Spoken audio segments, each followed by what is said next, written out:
संतन के संग लाग रे,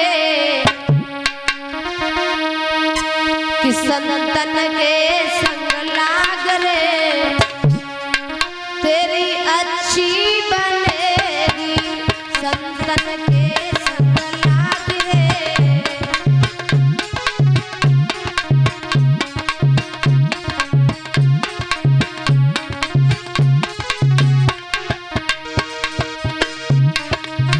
अच्छी बनेगी तेरी बिगड़ी बनेगी,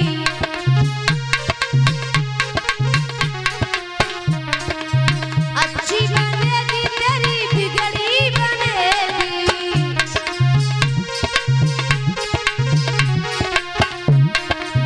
राम भजन अनुराग रे, तेरी अच्छी बनेगी संतन के संग।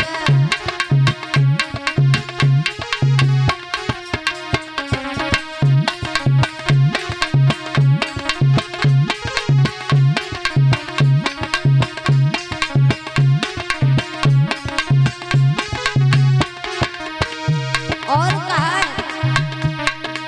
द्रव द्रव की बन गई प्रहलाद की बन गई,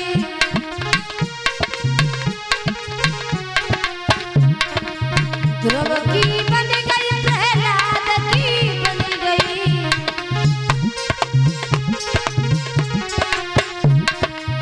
तरी गई मीरा बाई हो, तेरी अच्छी बनेगी संतन के संग लाग रे, तेरी बिगड़ी बनेगी।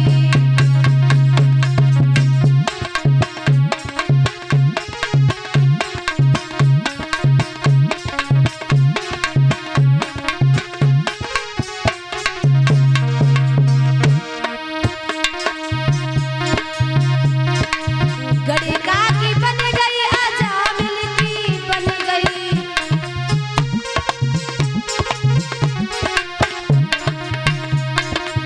गड़िका की बन गई अजामिल की बन गई।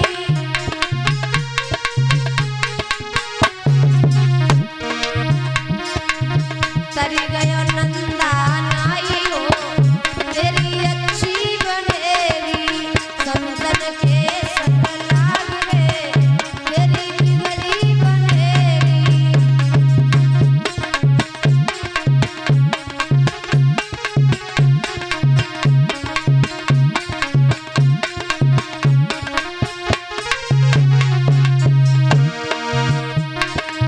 अच्छी बनेगी तेरी बिगड़ी बनेगी।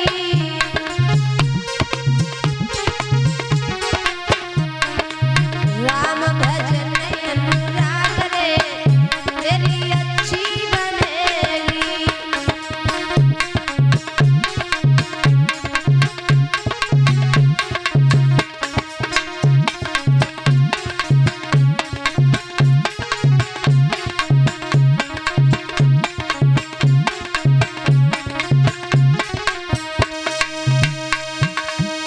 महाराज परीक्षित आज वहां से चले।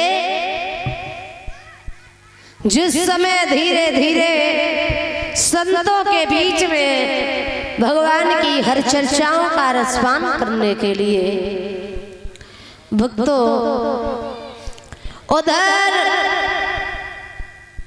महात्मा महाराज परीक्षित को समझाते हैं, हे परीक्षित आप निश्चिंत रहो और भगवान की हर चर्चाओं से, भगवान की पावन कथाओं से आपका कल्याण जरूर होगा। भज गोविंदम गोविंदम भज मूढ़मते। हे परीक्षित उस गोविंद की कथा से तुम्हारा कल्याण हो जाएगा, उस कन्हैया का आप ध्यान करो, गुणगान करो। आज संत धीरे धीरे महाराज परीक्षित जाकर के जहां संतों की अपार भीड़ लगी है और जाकर के आसन विराजमान हुए हैं। महाराज परीक्षित जिस समय आसन पर विराजमान और उधर मेरे भैया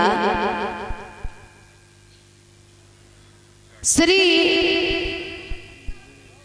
सूत जी आसन पर विराजमान है, समझा रहे हैं भगवान की कथा सुनने के बड़े नियम बताए। कहा कि हे परीक्षित, भगवान की कथा सुनने के भी बड़े नियम बताए। बोले क्या नियम है? जवाब दिया है भगवान की कथा हमेशा आसन को लगा करके सुननी चाहिए। भगवान की कथा में कभी बातचीत नहीं करनी चाहिए। भगवान की कथा को कभी खड़े होकर के नहीं सुननी चाहिए। जो भगवान की कथा को खड़े होकर के सुनते हैं वो वृक्ष होने में जाते हैं, वृक्ष बन जाते हैं, सारे जीवन वही खड़े ही रहते हैं। अब तो उधर महाराज परीक्षित को सूत जी ने समझाया है, जवाब दिया श्रोता भी कई प्रकार के होते हैं। श्रोता भगवान की कथा सुनने आते हैं और सब एक प्रकार के नहीं होते। श्रोताओं के भी बड़े तरीके अलग अलग होते हैं।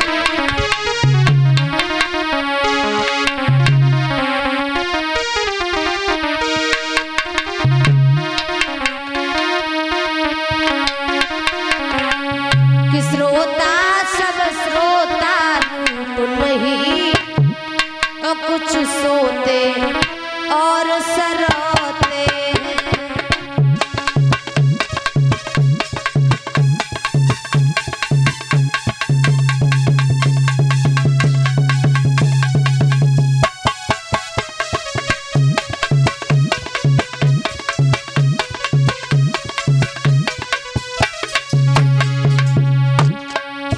कहा है श्रोता सब एक जैसे नहीं होते। श्रोता भी कई प्रकार के बताए। श्रोता, सरोता और सोता, और एक होते हैं बिल्कुल ही पल्लू झाड़। कैसे कैसे श्रोता है?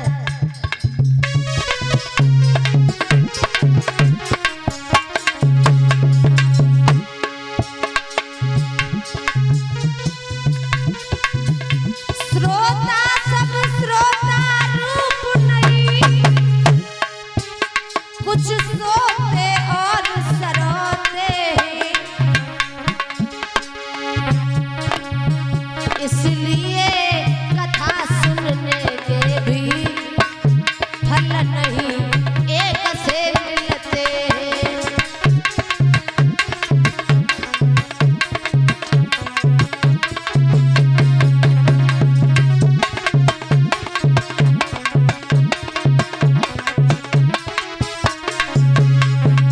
और कहा है महाराज परीक्षित,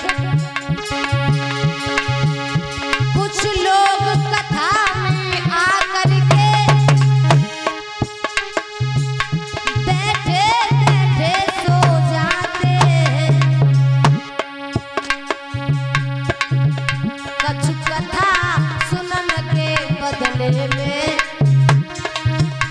जूता चप्पल ले जाते हैं।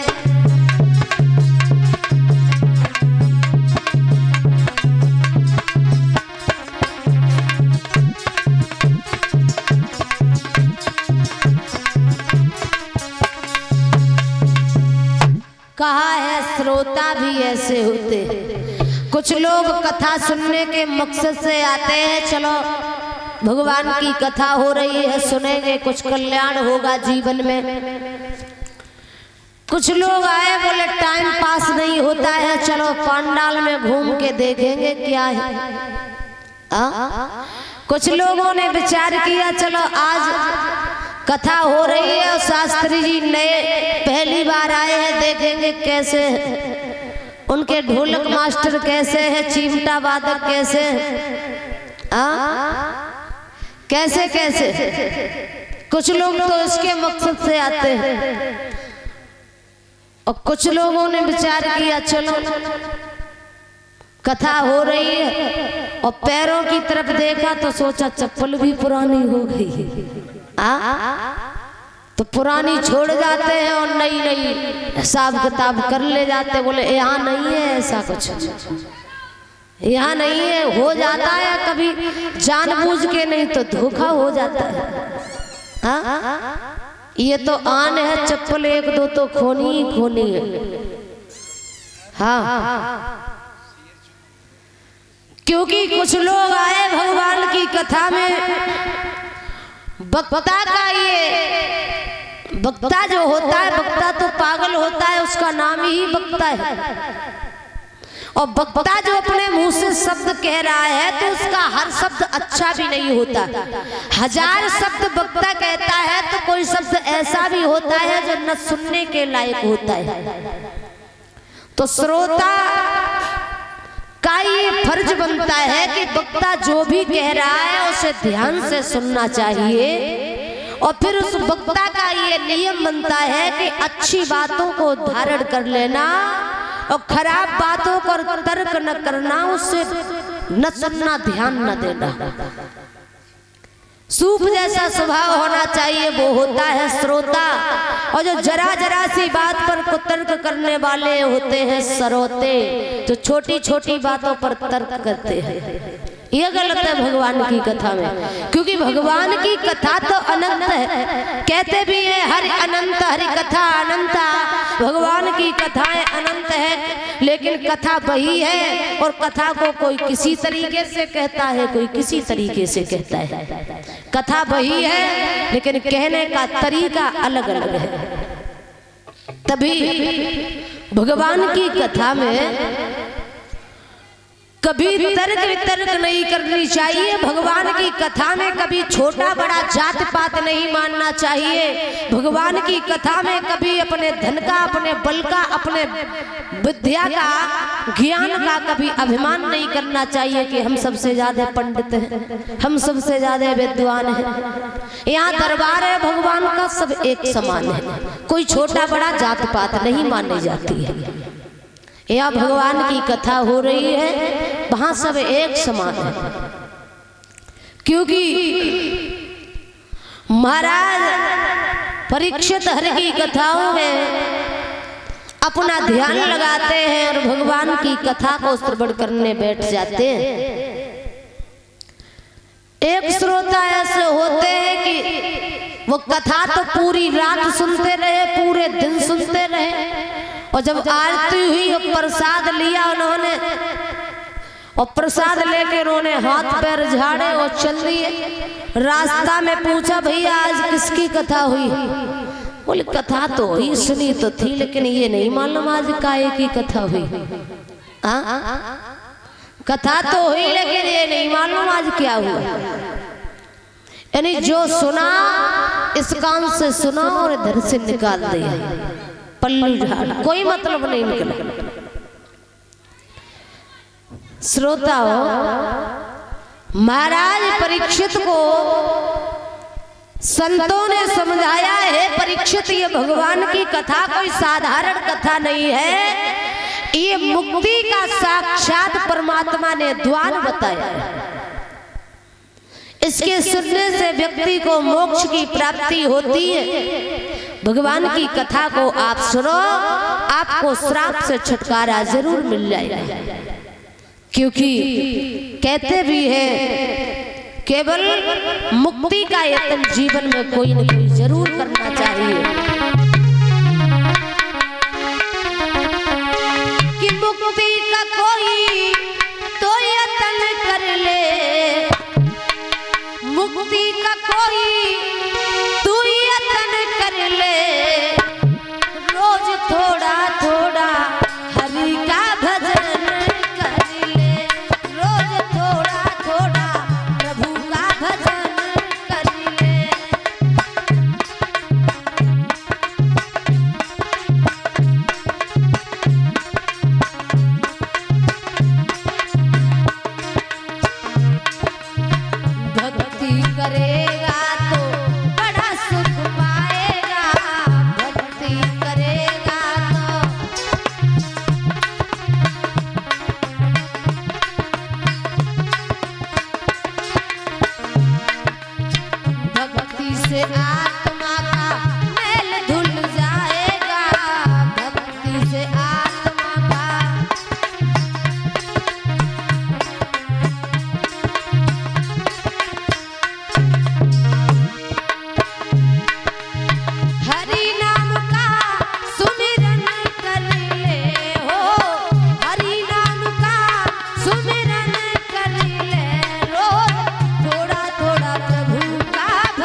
भगवान की कथा से, क्योंकि मन में जो पाप रूपी पक्षी बैठा होता है वो उड़ जाता है। हे महाराज परीक्षित, आप भगवान की कथा को श्रवण करो। तो परीक्षित आसन को लगा करके जिस समय संतों के बीच में बैठ जाते हैं भगवान की पावन कथाओं को श्रवण करने के लिए, और उधर